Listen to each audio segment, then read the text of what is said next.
Welcome to Nursing Management of Continent Urinary Diversions. We have already discussed the surgical creation of these complex procedures, and information can also be found in the WOCN Core Curriculum Ostomy Management textbook. Now let's discuss the nursing management. First, let's talk about tube care. Generally, the physician will dictate the amount, frequency, and which of the tubes should be irrigated. This will generally vary between 60 to 1,000 cc's total volume of normal saline. It is okay to gently pull back. Now remember to expect mucus because the diversions are made from intestinal segments, making mucus production normal. It is critical to remove mucus so that it does not plug the eyelet of the indwelling catheter. When educating the patient and appropriate family members, dressing change and stoma care will also need to be reviewed. The volume of fluid from the abdominal drains is going to be affected by the extent of lymph node dissection, as well as the amount of third spacing of fluid from the bowel to the abdominal cavity. Some individuals may have over a liter of fluid from the drains. This should raise suspicions on your part of a potential anastomotic leak, and so should be reported back to the surgeon.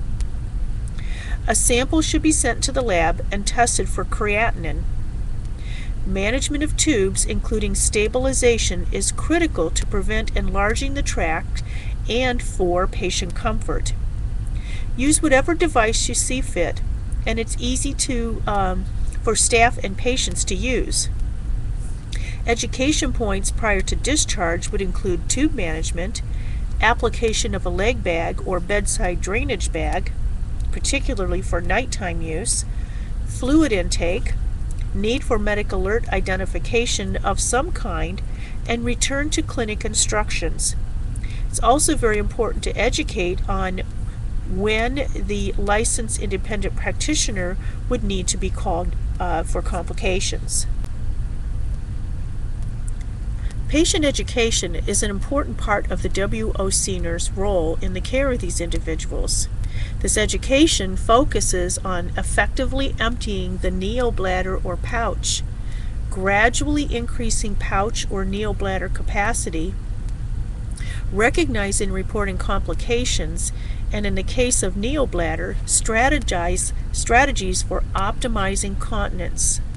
The individual with a continent urinary reservoir returns back to the clinic in about 3 weeks. At that time, a pouchogram or radiographic study of the internal pouch is done. If the pouch demonstrates appropriate healing, as evidenced by no extravasation of contrast material outside of the pouch, then the cecostomy or suprapubic tube is either clamped or removed, depending on surgeon preference, and intubation of a neobladder emptying is begun. For the catheterizable stoma, the following education points are addressed with each patient, both orally and in written form. It's also important to use teach-back methods to make sure your patient understands. A water-soluble surgical lubricant should always be applied to the catheter tip. Usually, straight catheters, size 14 to 16 French, are used for intubation. The intubation schedule is listed on the slide. Generally, individuals will have to wake at least once at night to intubate. It may be necessary for the person to irrigate the internal pouch to remove mucus. A prescription is required to obtain the necessary catheters. However, under current Medicare guidelines, there is no reimbursement for catheters used to intubate a catheterizable stoma. This means the person needs to pay out of pocket for these catheters. Groups are working to establish reimbursement codes for catheters used for this patient population. It may be necessary for the person to irrigate in order to rid the internal pouch of mucus. Remember to encourage appropriate fluid consumption for those with any type of continent urinary diversion. Generally, 2 to 3 liters of fluid per day is recommended. unless contraindicated by another health problem. This will help reduce the risk of urinary tract infection. Keep mucus thin enough to pass with micturition or irrigation, prevent constipation, and maintain general good health.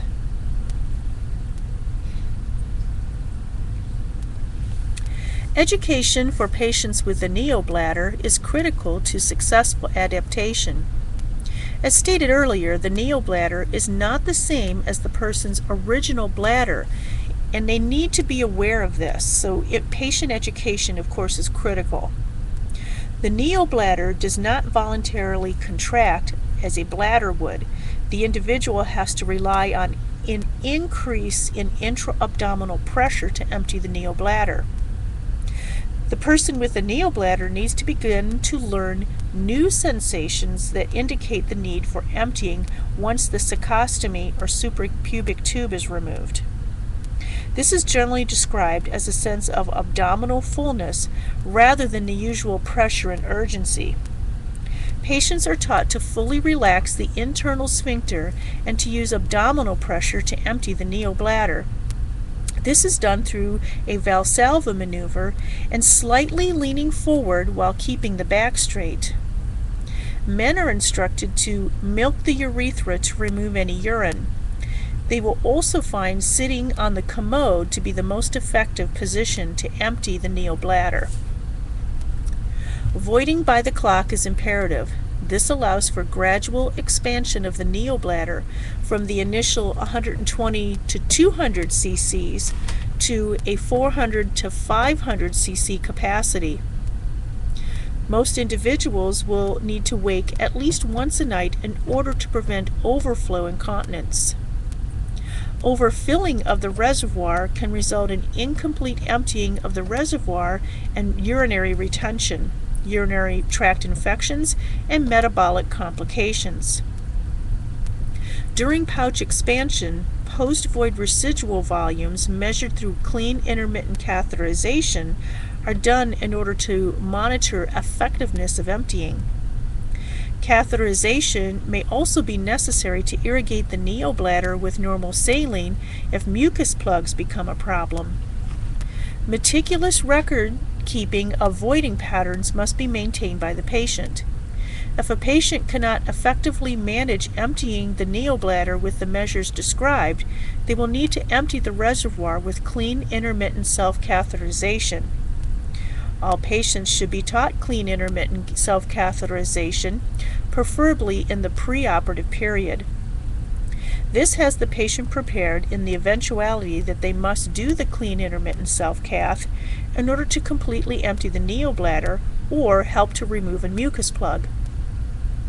Continence generally improves from 6 to 12 months as the neobladder gradually increases its capacity.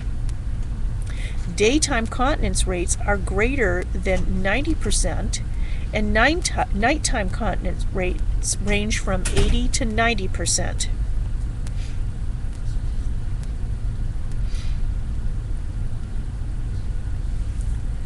Metabolic issues generally occur sooner rather than later. Prolonged contact of the bowel mucosa and urine can lead to salt loss syndrome and metabolic acidosis in the short term. Sodium is secreted in exchange for the hydrogen and bicarb for the chloride, resulting in metabolic hyperchloremic and hyperkalemic acidosis. Over time, the mucus atrophies, so potential electrolyte absorption will decrease over that time frame.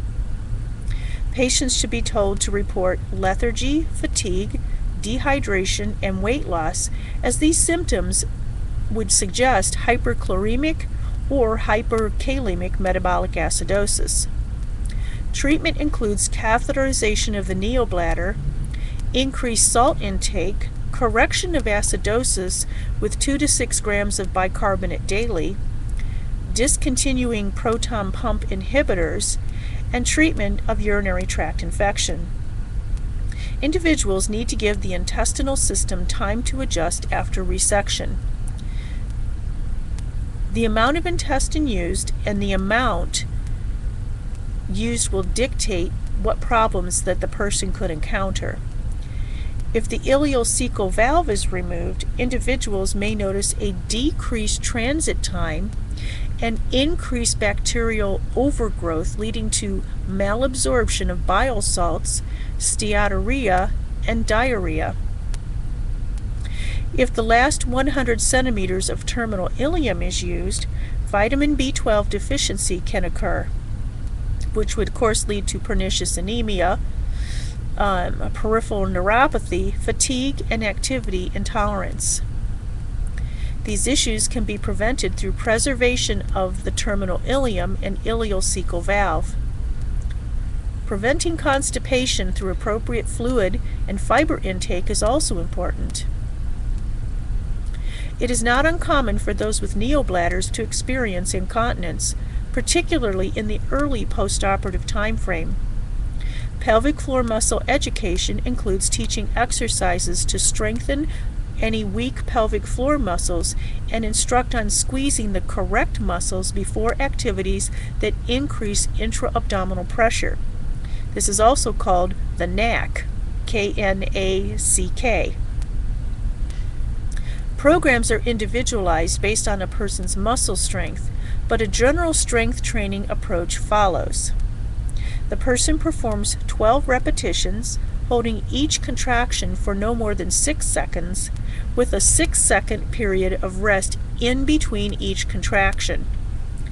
For endurance, the individual is instructed to hold for 60 seconds or longer if possible. These exercises are performed 3 times a day. The exact number of repetitions and holding time may vary from surgeon to surgeon. Adjustments then need to be made on an individual basis. A physical therapist educated in pelvic floor training is valuable for these individuals. Pelvic floor muscle exercises are an important strategy to strengthen the internal sphincter. Long-term goals generally look at 90% daytime continence rates and 80% nighttime continence rates. Use of an EMG study and pad tests can be done baseline. Pad tests can be done once weekly until continence improvement rates will plateau. Most individuals take from 6 to 12 months to achieve this goal. Regular toileting and skin care and use of continence products will need to be included in an education program for those affected. Intermittent self-catheterization is required in 4 to 10% of men and up to 40% of women. Erectile dysfunction affects about 15 to 50% of men, even when nerve-sparing surgery is done. Men need to be informed of treatments available for this dysfunction. Dyspareunia occurs in 30 to 40% of women with this surgery, with some improvement occurring up to 6 months after the surgery. Follow-up includes a first post-op visit anywhere from 3 to 6 weeks after surgery, depending on the center and the protocols. Each person would be followed up at 3 then 6-month intervals with specific testing done at each visit. It should be obvious by now that these individuals will need as much psychological support as those with an ileal conduit. Education, reassurance, and counseling are very useful strategies. A support group can also be beneficial if preferred by the individual. Be sure to provide printed, electronic, and appropriate online resources for each of your patients. And be sure to use a good teach-back method to make sure the person truly understands what you're trying to convey to them. In some cases, a referral to psychological counseling may be needed.